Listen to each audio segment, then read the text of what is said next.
Hey, welcome back to the ACT prep class that we're doing for the math portion of the ACT. In this problem, we're given a circle graph, and the difficult part of this is not actually the math. It's just going to be coming up with what the question is asking for. It says that this guy had drawn in a circle graph describing his time spent in a day at school. So the hours listed were correct. So we have this part that were correct, but the central angle measures for the sectors were not correct. If you're curious on what that means, I've blown up the circle graph over on the side over here, just so we can have a better description, a visual description of what we're talking about. So these lines right here, those were drawn in incorrectly, so those were wrong. And the question, now that we get down to that part of it, it says, what should the central angle measure for the core subjects? So if we just look at the core subjects, we see that's this one, and it is a 4-hour item. Now if we're talking about for the whole day, we'll say 4 plus 3 plus 1 plus 1, so it's a 9-hour day. So for the core subjects, that's 4 nights of the day.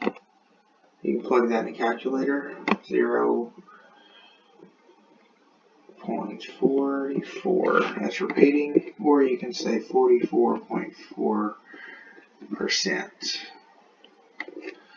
So if we're talking about the core subjects, we know it's 44.4% of the day, unlike it looks like about 50% of where it was drawn in before.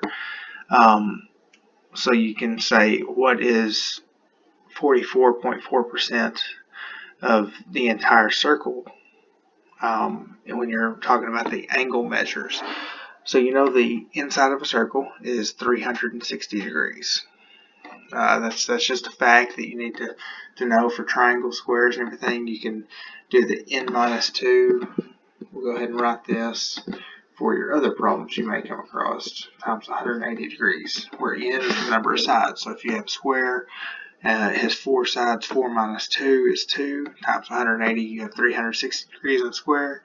If you did it for a triangle, you have 180 internal degrees. That's a formula you need to know for the ACT. But on this one, a circle just has 360. That's just a fact you'll want to remember. So we'll say 0.44 times 360. And whenever you plug that in, this is one of those things that we've talked about before, where if you are running short on time or your calculator messes up, you can do some quick mental math. You know that it's going to be less than half of 360, but not by a lot. So H is going to be your answer. And you can tell that just by rolling the others out based on the quick mental math. But with your calculator, you can see it does come out to exactly 160 degrees on this one.